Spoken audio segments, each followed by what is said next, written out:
Aišku, jis čia atrodo kaip kokios, žinai, džiunglės. Bet iš tikrųjų, va ten, va toliau, šiek tiek nedaug kas šitą dalyką žino. Ten yra tiesiog tokie palikti, užmiršti laivai. Gal, mediniai laivai iš tikrųjų labai kažkada buvo labai gražus, seniai. O dabar jie visiškai sutrūnėję jau yra. O to galės įstikinti, jie praktiškai byra. Manau, kad dar po kelių metų iš jų nieko nebės. Iš tikrųjų, čia dabar tokiam vienam fiktyviam klubui priklauso. Neturi lėšų jie jų sutvarkymui. Ir va, tiesiog čia kūva. Va. Ja, jie galėtų būti iš tikrųjų muziejiniai, bet na, štai.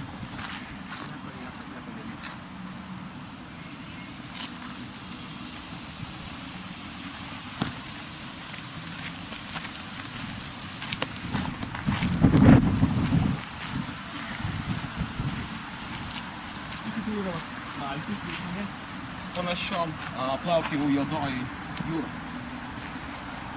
Būna po 2 arba po 3 irklininkus. Bet matai, jis jau, nu,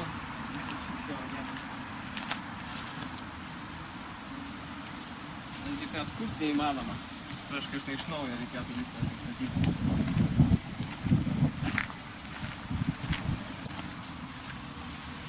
Matai, jų dabar atstatymas praktiškai labai brangus. Čia vos ne taip išeina, kad yra pigiau pastatyti naują, negu atremontuoti šitą. Bet net neremontuojant pastatyti, kad ir tokias, kokie yra. Matai, jie čia tokia priklausomybė yra tarsi neaiški. Jie dažnai priklauso tokiam, kaip ponai klubui, man atrodo, Būdys. Ir tokia truputį, žinai, išprotėjusi, žinai, šakė, tiksliau vienas. Ir jie patys lėšų neturi remontui sugeneruoti irgi niekaip negali. Kažkaip pasmerkti, žinai, laivai.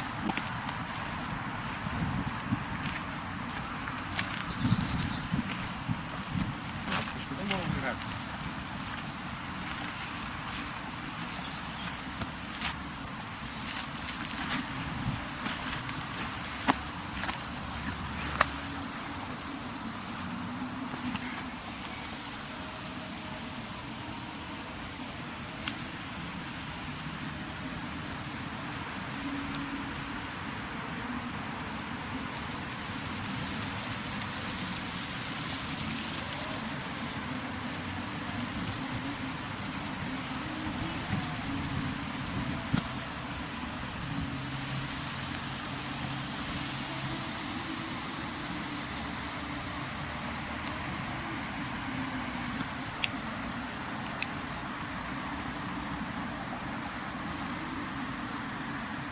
O kur šiuolaikinius laivus deda?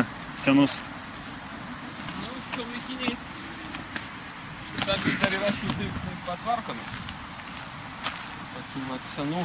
Nu, vat kai mes arčiau prie uostelio tenais apeisime, tai ten yra irgi tokių neapleistų, kurie stovi. Ir daugybę metų niekas jų netvarko. Bet jie dar lyg ir tokie, žinai, lyg ir dar atrodo normaliai.